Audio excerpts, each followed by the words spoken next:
Jay Anderson with Docking Door Tech reviewing how to certify and drop test a fire door. This is a roll and steel fire door from CHI we installed several years ago.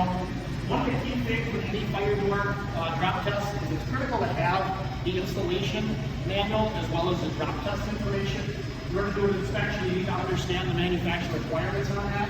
As you can see, they have a very thick and detailed installation guide, and then they have a lot of drop test information as well that shows how to drop test it, and most importantly, how to reset it. If you don't reset it properly, it's not going to be ready to go if there is a unfortunate event of a fire. So the process here, step one is to do an inspection on the door and everything involved with it, including the fusible links. Step two is to do an operation check with that. That combines in with the inspection. They do overlap. And then step three is the actual drop test itself. And that's done twice, like I said, once to make sure it works right. The second time, you're double checking your setup to make sure you're resetting that door properly with proper tension on that door. So I would look at the door, I would check for any visual damage. Is one thing I would look for as an installer, as a certified inspector. Make sure the tracks are all healthy. We can see there's no damage here. Maybe a few little scuffs or marks, that's not a problem. We're looking for anything that would impede operation of the door. We have nothing on the tracks, that looks really good. We've identified that the door was installed properly. If you notice here, there's slotted holes. It's a little tough to see, but we do have a slotted hole there. This door is an upward bias door. So as the door heats up, in the event of a fire, the door will actually rise up. So it's critical that all of these bolts in the side guide are at the top of the hole. There's upward doors, as this one is. There's also downward bias doors. A lot of installers, unfortunately, about 90% of the doors we find are installed properly, and a lot of it is these make replacements. That's a common error we see in the field. It is critical it's done right, and that's where you do need the owner's manual, as I mentioned, to ensure that you've done that properly. Moving on from the anchors, there's a lot of details I'm not covering in the video, folks, just because it gets more involved. I'm kind of giving you the basic things that we could find on a failed inspection. Moving over to the governor itself and the fusible link. Notice this one has cable. That's perfectly acceptable. Sash chain is another method. The governor's up, the cable's taut. We can see a fusible link right there. There's also one up at the top by the conduit. That conduit is actually a chase through the wall. There is a specification and requirement on that as well, and that's all acceptable here for manufacturer's guidelines once again. If you notice a fusible link up there, it has not been painted. It's not covered with grease or dust, so it's good to go. We're going to walk over to the other side of the opening now to look at the through wall release, which once again is more of the same. We've got a cable up there. We've got a fusible link there that's attached. The fusible link's not in what we call the vertical, which is adjacent to the wall and the ceiling. So that looks good on this side, passing our visual as well. Once again, fusible link is not painted, not dust covered. We move back to this side of the opening. The next thing I need to do is finish my inspection, the visual. This particular door does not have a chain hoist. This is a reach and grab, so we've got to just pull this down a little bit. This is not the drop test yet, I'm just still doing my visual. One thing I'm going to look at that's absolutely critical is to make sure we've got this identified as a fire door. This is the actual UL label. It's going to tell you your hour rating on it. It's going to give you some numbers, the manufacturer, all the critical information there we would need to service this door properly. This door has some other markings on it as well, but that's the critical one right there. I'm going to operate this door, make sure it balances first of all, which it does. It rests nicely on the floor. Before important is to rest nicely after the drop test, which we're going to do shortly. My next inspection is to make sure I have no holes in my slats. Rolling steel fire doors are made up of individual slats, approximately 2.5 to 3 inches tall. If you have a hole in any of these, it's going to fail because it will allow fire through. Any dents would be okay, provided they don't prevent the door from operating and moving properly. On the end here, we have end locks. I know they're not binding. I didn't have any issues with the door. I want to check all my rivets, bolts, screws, anything that's holding that together. They all look good. They look good over there as well. But once again, the technicians are doing a much more thorough inspection. I'm just giving a brief overview for video purposes.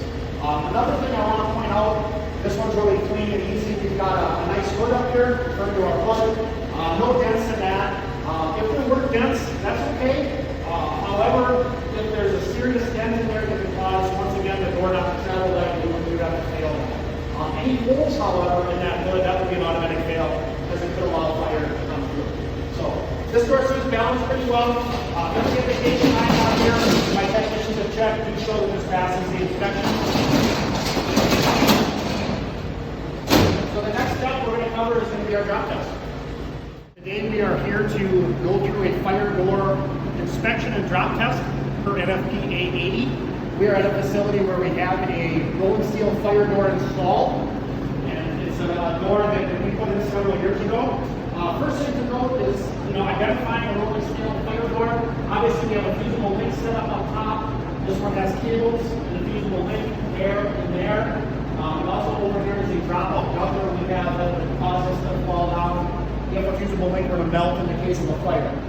If we go to the other side of the door here quickly, over here we do have another fusible link. Notice the location of that fusible link is not up in the corner.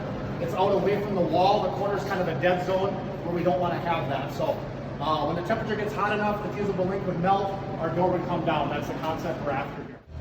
Now we're on to our drop test portion of the fire door certification and drop test for NFPA 80 standards. We have a technician or Steve over on our ladder ready to drop the fusible link out in a minute or two here. One thing that's going to happen when he releases that cable, which simulates the fusible link melting, you're going to see that cable up top going slack. The governor is on the far side of the door out of view. On our near side of the door, on the right side of this door, is our drop-out arm, and that's going to drop out, allowing spring tension release on the door and the door coming down. A couple things that are critical with the drop test is the door must come down. There is a standard rate on all fire doors, regardless of the manufacturer, model type, or brand. And that's 6 inches to 24 inches per second, so that's the range. We do have a technician that's on a camera view that is clocking that right now to make sure we're within that time range. Also, when the door does come down, we have to make sure it goes all the way to the floor. If we have a gap on the floor, that's a fail. We want to make sure it comes down to the floor and rests on the floor. One other thing regarding the speed of the door, you're going to notice that it actually accelerates on the way down. On a larger door, it's more noticeable, but that is very normal and very common on doors because of the spring tension. So, one other thing to point out before we actually drop the door, we do have some cones up. We've got a spotter, our technician on the other side. We just want to make sure safety first, make sure we don't have any accidents and somebody coming to the door. The other thing too is we always have a witness on this. In this particular case, our client was unable to make it today, so we're going to send a video as proof of drop, so he has that as well. So go ahead and release that link, and we'll watch this door come down. It's going to take him a minute to get that release. All clear. All clear. Clear. Drop it.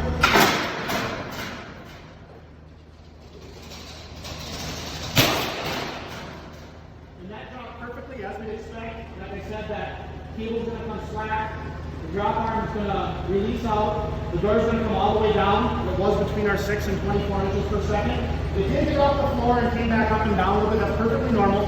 The end result is we have a tight seal on the bottom. So now the next step is we're going to reset the door, and we're going to do one more drop on this. That ensures that our technicians are resetting the door properly so it will function as it should in case of a fire. So we've done drop test 1. Now our technicians are set for drop test number 2. Here, just because we have 2 guys that are able to hold the door open. Steve's holding the door open, and Joe is just rewinding the spring is what he's doing there with the winding bars. With one technician, you can clamp the door up with a vice grip, so you can apparatus to do that. Joe's already looked ahead. He's well aware of this door, what the requirements are for the number of turns. That is something you reference the owner's manual for proper reset directions. That's where I can't stress enough. The owner's manual is just critical with this to make sure it's reset properly. And what Joe's done there is he's just put a vice grip, kind of a second set of hands, hold that door in place. He's going to assist Steve here with the cable. He's releasing a little tension on that turnbuckle just to make it easy to hook that back up. And on the other side, Steve is rehooking that back to the eye holes and the ceiling there for it. Joe was just checking to make sure everything was clear and set there because you can't have any twists or anything in that cable or it could cause a problem with it dropping next time. Now it's just a matter of tightening that turnbuckle back up to get proper tension on the cable.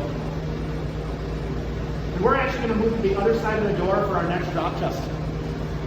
Again, Jay Anderson here with Dock and Door Tech with my technicians Steve and Joe, and we are looking at a second drop test on the door. We've done the inspection. Everything everything passed there. We did drop test 1, it worked well. Notice we got the area barricaded off, and we're gonna go ahead and do our second drop test to make sure we reset it right. Let's see how our guys did. All righty, clear on the inside. All clear. Drop test number 2, clear.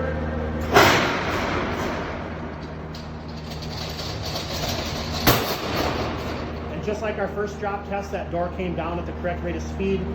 Pretty big window there, 6 inches to 24 inches per second. It did cover that. It landed nice on the floor. It's got a tight seal down there. We're not going to have any fire getting underneath there. And that wraps up our second drop test. They're just going to go and they're going to reset the door using the exact same procedure they used for test number 1. Jenny Anderson here with Dock and Door Tech on our final step of our drop test certification inspection process. The most important thing is their documentation. Obviously, it's all important. But without documentation, we can't prove it happened. So to prove it happened, what we've got is a form we fill out. We do ours digitally on an iPad the technicians have. This is a DASMA form we use. It's sufficient with NFPA 80 standards and manufacturer standards as well. A lot of the information captured on this form would be door location within the facility, door size, door ID number from the manufacturer, make and model type. Also, obviously, it's a dated form because this is an annual inspection that's required to be done once a year per NFPA 80. So the date's on there, the technicians' names are on there, and a sign-off as well. So this is a critical part of it. And then the final step, too, just for convenience sake, our technician Joey is going to put an updated sticker on there, which is our annual fire door drop test record sticker. Just indicates that it's been done, the date it was done on, just to make sure we have additional notes of that just for convenience. At Dock and Door Tech, we do keep all of the certification records, the drop test forms on file.